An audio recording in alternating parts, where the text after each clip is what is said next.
just making some pens here now.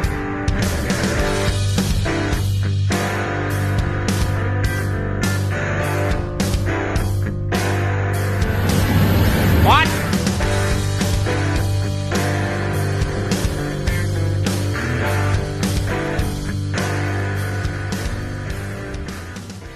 Hurry now. Oh, pretty good, I guess. Getting by with a kick in the old sack. So we got, here's that 8-foot tall bale feeder I was telling you about. These are my normal height ones at 5 feet. These are the 8-foots. So what I was going to do was just build another 3 feet on top of here.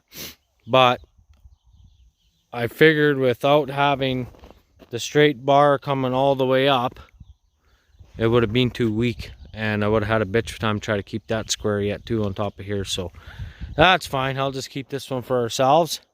And yeah, here's the new one, the double high one. So hopefully that'll work for them. Should be good anyways. Nice and strong. Heavy duty. I was gonna use 1x1 tubing in here, but going like 5 feet, maybe a little better than 5 feet. They were just about 6 feet. Those uprights, I figured if they were trying to move it or something, it would be too weak. And then with the cattle pushing in on here, trying to come into here to eat, they would just end up bending them. So that's why I went with the drill stem, all drill stem. It's way heavier pipe. Like I said, she's heavy wall, so that's good. And I got the pipe press working pretty mint now.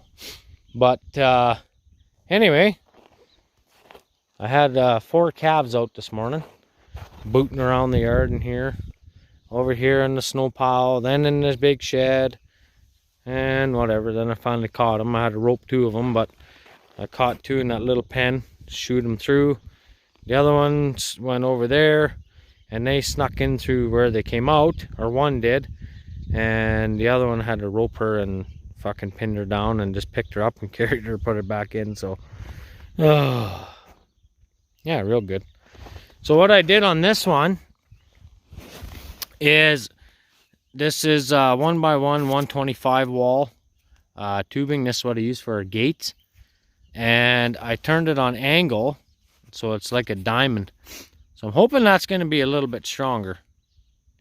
I mean, I haven't really had any trouble with it going that way, but I'm just going by the way they make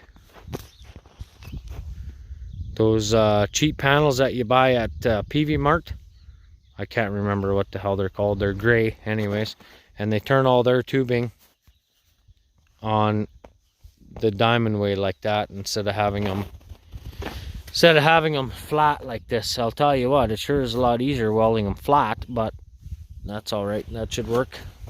See, I could have done that here too. I could have turned that a quarter turn and had those on a diamond too. But anyway, I got to we got a couple more calves here, again, new ones.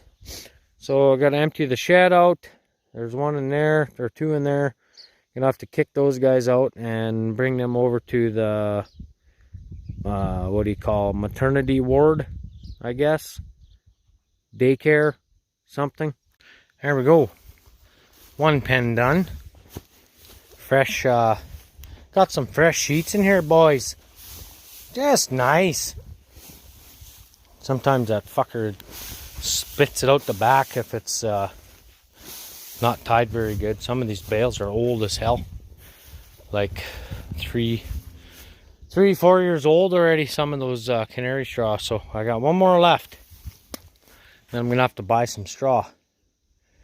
I think we made those about, yeah, I'm pretty sure it's 4, maybe even 5 years we made those. But anyway, we're gonna have to get a few more to get us through. The next one, I'm gonna back in the chute pen on that side and blow a bit out in there. I'm hoping that all those girls are gonna come back over here after, and then they can check out this straw, and then I can close that alley off, and then I can get in there easy enough and bed those guys down. So, all right, I gotta feed these little buggers and get them fed, and then we'll get them moved here later on. Gotta run to town and get some plates on my truck. Once I make sure that nobody's calving, and I'm good to go for about a half hour. So good enough. Sounds good. See you in a few. And you want the vidya? Okay, ready? Yeah. Hey, we guys gotta go through that hole and don't hit a tree. Alright, that'll be good.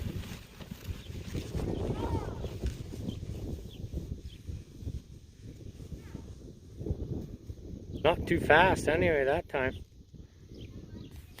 Okay, bring it up. How are you now? Oh, not bad today, I guess. Look what we got in the shop, guys. Woo!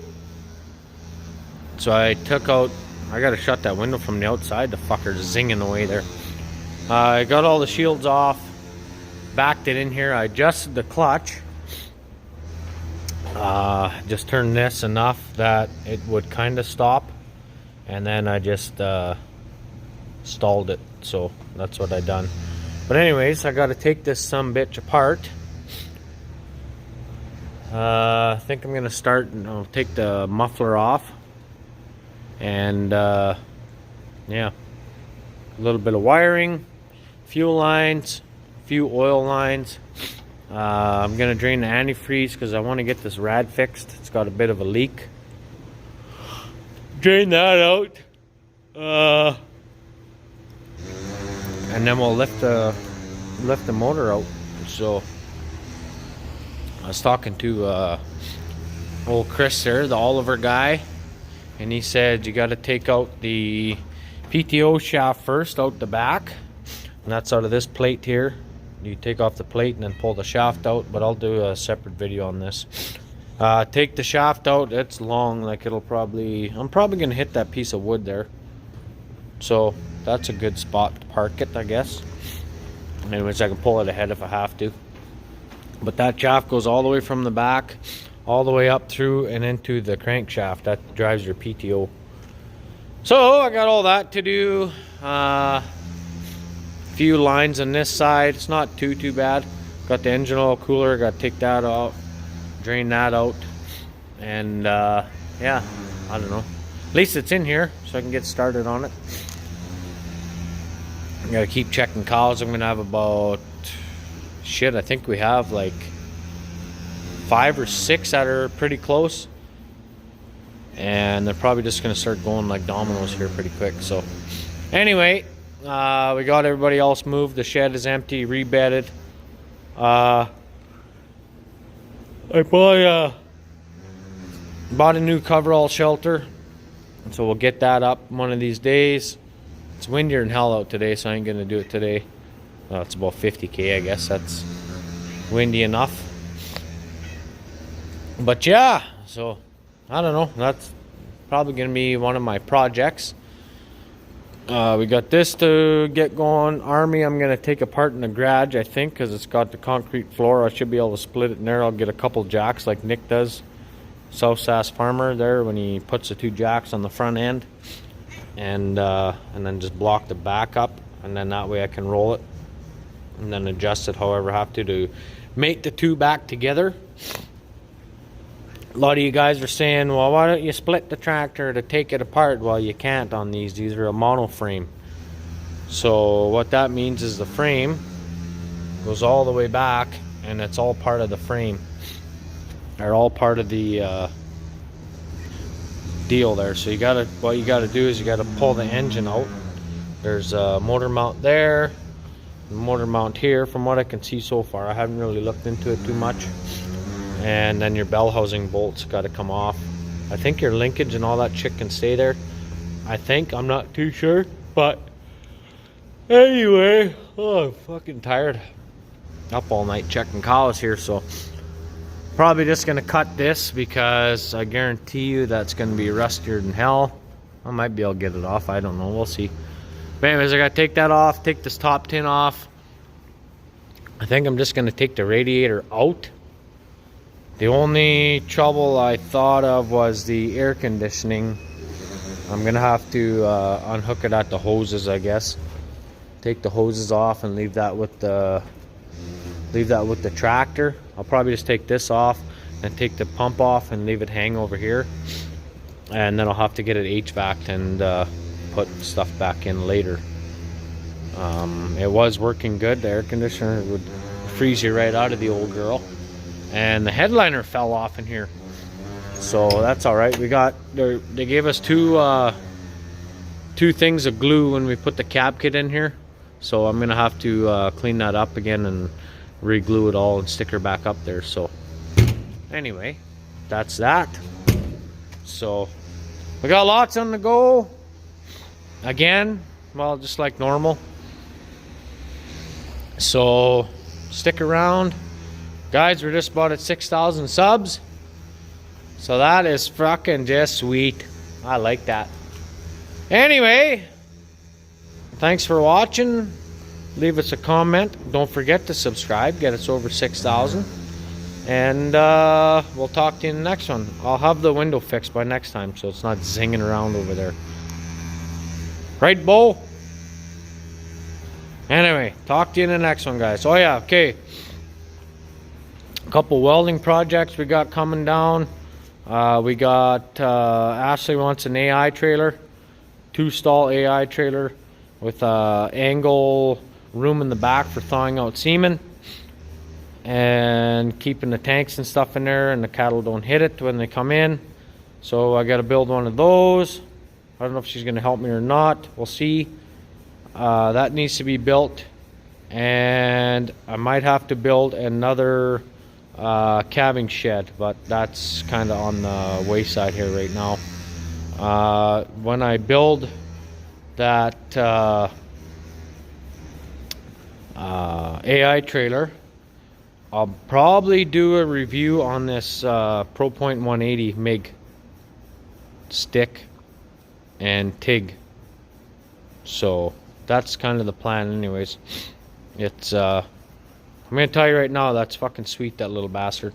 It's an inverter welder, and it's a 2-in-1 voltage. You can do 110 or 220, so that's kind of handy. I like that too. We actually bought this for in our service truck, so this can just stay in the cab if we need it.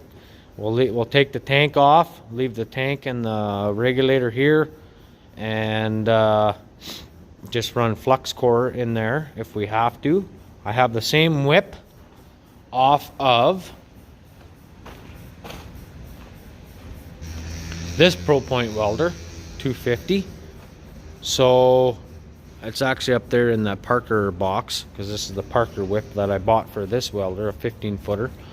So I'm going to use that one to run flux core in, because when you run that flux core in through your liner, you usually fuck up your liner. So that's why I figured I'll just use the old one, and then I don't have to worry about it. So anyway, that being said, guys, it's enough bullshitting here. I gotta go check cows, and then I'm gonna get started on this unit here. So I guess it's too cold outside, or not too cold, it's starting to warm up, but the fucking wind is terrible. So we will be working in the shop here for the next day or so. Anyway, thanks for watching. Talk to you in the next one.